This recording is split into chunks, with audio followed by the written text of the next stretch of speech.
In today's video, I'm going to teach you how to share calendars in Microsoft Outlook.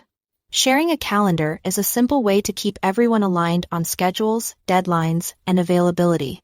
Whether you are coordinating with a teammate or giving your manager visibility into your day, the process is quick, and most importantly, you stay in control of what others can and cannot do with your calendar. Start by opening Outlook and switching to the calendar view.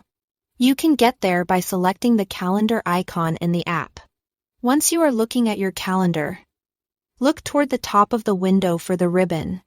On the Home tab, you'll see an option labeled Share or Share Calendar. Click that to open the sharing window. Next, choose which calendar you want to share. Many people have more than one, such as a default calendar, a team calendar, or a project calendar. Use the drop-down menu to select the exact calendar you intend to share. Taking a moment to confirm you've picked the right one helps avoid accidentally sharing a personal or irrelevant calendar. Now add the person you want to share with. In the sharing window, type their name or email address. If you are on a work or school account, Outlook usually suggests matches from your organization's directory. Double-check that you've selected the correct recipient to ensure the right person receives access. Before you send the invitation, set the permission level.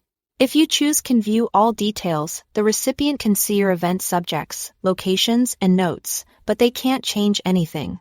This is ideal when you want transparency without giving up control. If you choose Can Edit, the recipient can create new events, modify existing ones, and delete entries on that specific calendar. This is powerful for shared team calendars or when a coordinator needs to manage your schedule. Grant edit permissions only to people you fully trust, since their changes affect what you and others see. When everything looks right, finalize by selecting Share or OK.